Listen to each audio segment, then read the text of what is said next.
Student, विश्व के संसाधन प्रदेशों के अंतर्गत पिछली वाली वीडियो में हमने उपध्रुवीय प्रदेश तथा ध्रुवीय प्रदेश का अध्ययन किया था तथा संसाधन प्रदेश के अर्थ को स्पष्ट किया था।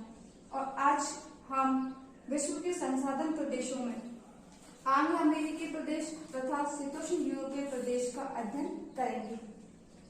आंग्ल अमेरिकी प्रदेश और शीतोष्ण यूरोपीय प्रदेश के अंतर्गत सबसे पहले हम अध्ययन करेंगे आंग्ल अमेरिकी प्रदेश। जो हमारा आंग्ल अमेरिकी प्रदेश है, सबसे पहले इसकी स्थिति के बारे में अध्ययन करेंगे कि इसकी स्थिति कहाँ पर है। तो देखिए, जो हमारा आंग्ल अमेरिकी प्रदेश है उसके अंतर्गत उत्तरी अमेरिका का कनाडा तथा यूएसए वाला भाग आता है। आंग्ल अमेरिकी प्रदेश के अंतर्गत कौन सा आता है? कनाडा तथा यूएसए। इसके अंतर्गत कनाडा तथा यूएसए वाला भाग आता है और यहाँ पर मुख्य रूप से जो ये क्षेत्र है हमारा आंग्ल अमेरिकी प्रदेश, यह संसाधनों की दृष्टि से विकसित क्षेत्र माना जाता है। यहाँ पर यूरोप से आकर के लोग निवास करते हैं जिनका जीवन स्तर बहुत उच्च पाया जाता है और इस क्षेत्र की जो जलवायु है वो मानव निवास के अनुकूल पाई जाती है। आंग्ल अमेरिकी प्रदेश के अंतर्गत उत्तरी अमेरिका का कनाडा तथा यूएसए वाला भाग आता है। यहाँ मुख्य रूप से यह क्षेत्र संसाधनों की दृष्टि से विकसित क्षेत्र माना जाता है। यहाँ यूरोप से लोग आकर निवास करते हैं जिनका जीवन स्तर उच्च पाया जाता है और जनसंख्या की दृष्टि से यहाँ पर मुख्य रूप से अनुकूल जलवायु पाई जाती है। तो जनसंख्या की दृष्टि से कैसी जलवायु पाई जाती है? अनुकूल जलवायु पाई जाती है। इस क्षेत्र को मुख्य रूप से जनसंख्या, संसाधनों की उपलब्धता के आधार पर तथा जलवायु के आधार पर दो भागों में बांटा गया है। इस क्षेत्र को कितने भागों में बांटा गया है? दो भागों में बांटा गया है। पूर्वी आंग्ल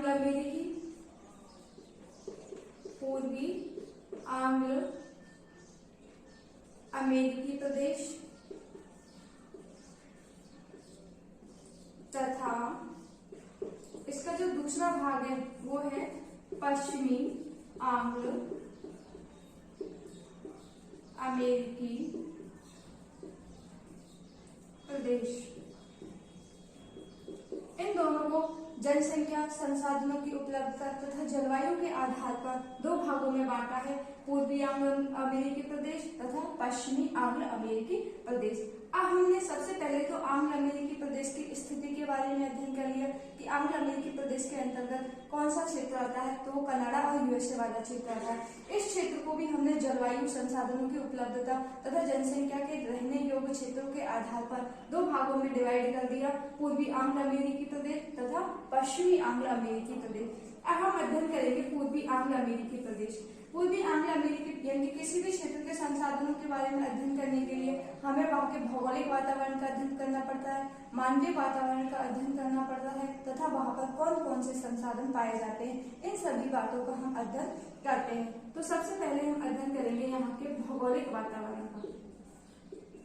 भौगोलिक वातावरण, तो पूर्वी आंग्ल अमेरिकी प्रदेश का जो भौगोलिक वातावरण है वो मुख्य रूप से यहाँ का हम भौगोलिक वातावरण का जब अध्ययन करते हैं तो इस क्षेत्र का जो धरातल है वो मुख्य रूप से पठारी और समतल मैदानी भागों के रूप में पाया जाता है। तो यहाँ का जो क्षेत्र है वो कैसे पाया जाता है? पठारी व समतल। और इन दोनों क्षेत्रों का जो विभाजन किया जाता है वो मुख्य रूप से 50 डिग्री समवर्षा क्षेत्र के आधार पर या 100 डिग्री पश्चिमी देशांतर के आधार पर इन दोनों क्षेत्रों का विभाजन किया जाता है। भौगोलिक वातावरण में यहाँ का जो क्षेत्र देखने को मिलता है वो पठारी और समतल रूप में पाया जाता है। यहाँ पर मुख्य रूप से एक पर्वत श्रृंखला पाई जाती है, अपलेशियन पर्वत श्रृंखला। कौन सी पर्वत श्रृंखला? अपलेशियन पर्वत श्रृंखला, जो खनिज संसाधनों की दृष्टि से महत्वपूर्ण है। इस क्षेत्र में मुख्य रूप से 50 से 150 सेंटीमीटर के लगभग वर्षा होती है। इस क्षेत्र का भौगोलिक वातावरण पठारी और समतल मैदान, यहाँ पर अपलेशियन पर्वत श्रृंखला पाई जाती है जो खनिज संसाधनों की दृष्टि से बहुत ही महत्वपूर्ण है। यहाँ पर खनिज पर्याप्त मात्रा में पाए जाते हैं और इस क्षेत्र में जो वर्षा होती है वो 50 से 150 सेंटीमीटर के लगभग वर्षा होती है। इसके बाद हम अध्ययन करेंगे यहाँ के मानवीय वातावरण। मानवीय वातावरण मानवीय वातावरण के अंतर्गत जब हम अध्ययन करते हैं तो मानवीय वातावरण में यहाँ जो जलवायु है मानव निवास के योग्य पाई जाती है, अनुकूल पाई जाती है। यहाँ पर वर्षा 50 से 150 सेंटीमीटर के लगभग होती है। यहाँ मुख्य रूप से पेड़जौले, चरणोजम मृदा पाई जाती है तथा इसके जो तटीय भाग होते हैं वहाँ पर डेल्टाई मृदा पाई जाती है। इसके अलावा यहाँ पर मिश्रित वन पर्याप्त मात्रा में पाए जाते हैं। इस प्रकार से यह क्षेत्र मानवीय निवास के अनुकूल माना जाता है। इसके बाद यहाँ के हम संसाधनों का अध्ययन करेंगे। संसाधनों की दृष्टि से अगर इस क्षेत्र को देखा जाए तो यहाँ पर मिश्रित वन पाए जाते हैं तथा यहाँ पर कोयला, पेट्रोल, प्राकृतिक गैस, सीसा, जस्ता, तांबा पर्याप्त मात्रा में खनिज पाए जाते हैं। इस प्रकार से पूर्व एंग्लो अमेरिकी प्रदेश में मानवीय वातावरण निवास योग्य है, अनुकूल जलवायु पाई जाती है, पेड़जौले तथा नदी तटीय क्षेत्रों में यहाँ पर डेल्टाई मृदा पाई जाती है जो कृषि के लिए उपयुक्त मानी जाती है तथा संसाधनों के अंतर्गत यहाँ पर अध्ययन करें तो कोयला, पेट्रोल, प्राकृतिक गैस, सीसा, जस्ता, तांबा ये विभिन्न प्रकार के खनिज यहाँ पर हमें पर्याप्त मात्रा में पाए जाते हैं। इसके बाद ये तो हो गया हमारा पूर्वी एंग्लो अमेरिकी प्रदेश। इसके बाद हम अध्ययन करेंगे पश्चिमी एंग्लो अमेरिकी प्रदेश। पश्चिमी एंग्लो अमेरिकी प्रदेश का अध्ययन करने के लिए देखिए जो हमारा पश्चिमी एंग्लो अमेरिकी प्रदेश है वो भी मुख्य रूप से जब हम इनका अध्ययन करें 100 डिग्री पश्चिमी देशांतर के आधार पर इन दोनों का विभाजन हो जाता है। तो पश्चिमी एंग्लो अमेरिकी प्रदेश का जब भौगोलिक वातावरण का अध्ययन करते हैं तो इसका जो क्षेत्र है वो मुख्य रूप से उबड़ खाबड़ पाया जाता है। कैसा पाया जाता है? उबड़ खाबड़। इसका क्षेत्र उबड़ खाबड़ है।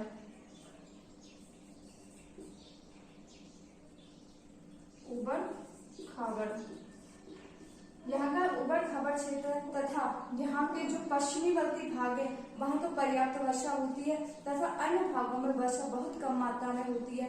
यहाँ पर अंतर पर्वतीय पठार यानी कि धरातलीय विविधताएं देखने को मिलती हैं और धरातलीय विविधताओं के आधार पर ही यहाँ पर मुख्य रूप से जनसंख्या घनत्व में भी जब हम मानवीय वातावरण का अध्ययन करते हैं तो धरातलीय विविधताओं के आधार पर ही यहाँ पर जनसंख्या घनत्व में भी विविधता पाई जाती है यानी कि अलग अलग भागों में जनसंख्या घनत्व अलग अलग देखने को मिलता है।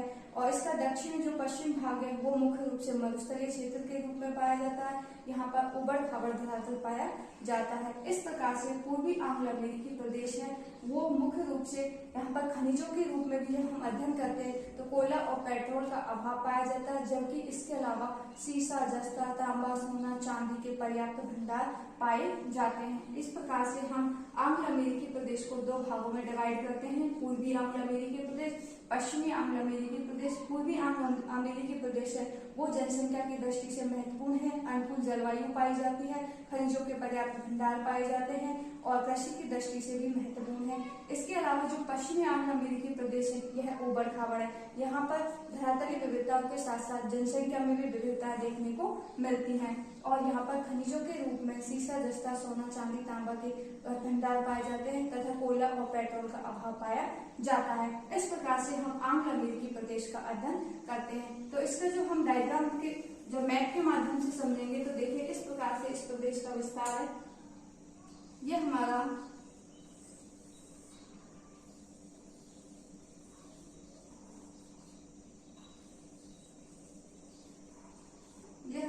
उत्तरी अमेरिका वाला भाग है, उत्तरी अमेरिका। इस उत्तरी अमेरिका के अंतर्गत ये कनाडा क्षेत्र है, ये यूएसए भाग है। इस कनाडा और यूएसए वाले भाग को हम एंग्लो अमेरिकी प्रदेश के नाम से जानते हैं और इसे भी दो भागों में बांटा गया है, पूर्वी एंग्लो अमेरिकी प्रदेश तथा ये वाला भाग है पश्चिमी एंग्लो अमेरिकी प्रदेश।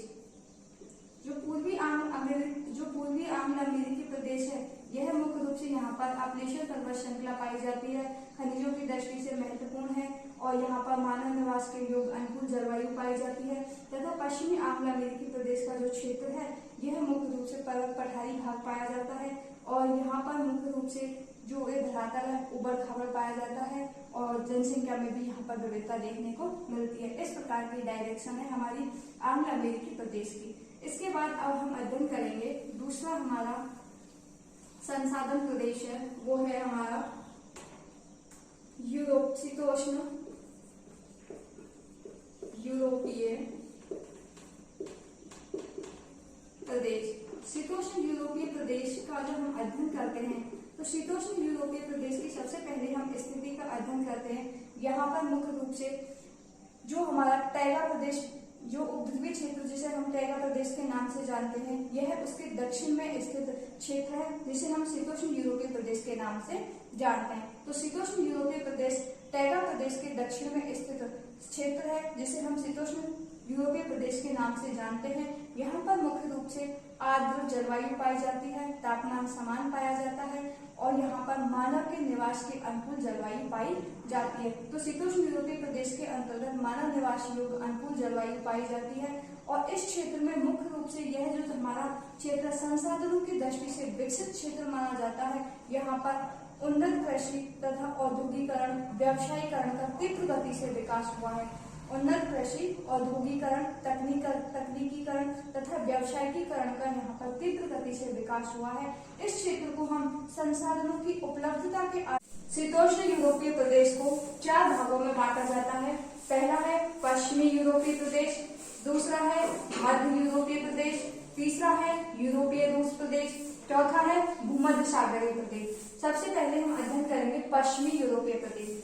पश्चिमी यूरोपीय प्रदेश मुख्य रूप से यूरोपीय जो भाग है हमारा, उसका पश्चिमवर्ती भाग है, यूरोप महाद्वीप का पश्चिमवर्ती भाग, जिसके अंतर्गत मुख्य रूप से फ्रांस, स्वीडन, हॉलैंड, बेल्जियम, इसके अलावा जो हमारे जो पश्चिमवर्ती प्रदेश हैं उनको इसके अंतर्गत शामिल करते हैं। यह तटीय क्षेत्र है, पश्चिमवर्ती भाग है, इसलिए यहाँ पर सम जलवायु पाई जाती है और सम जलवायु मानव निवास के योग्य मानी जाती है या मानव निवास की अनुकूल जलवायु होने के कारण यहाँ पर जनसंख्या का जमाव भी सर्वाधिक पाया जाता है। इसके अलावा यहाँ पर औद्योगिकीकरण और तकनीकी का भी पर्याप्त मात्रा में विकास हुआ है। तो पश्चिमी यूरोपीय प्रदेश के अंतर्गत पश्चिमवर्ती भाग के Germany, France, Netherland, Belgium, Denmark, Sweden के प्रदेशों को शामिल किया गया है। तटवर्ती क्षेत्र में अनुकूल सम जलवायु पाई गई है जो मानव निवास के अनुकूल मानी जाती है। यहाँ पर औद्योगिकीकरण का,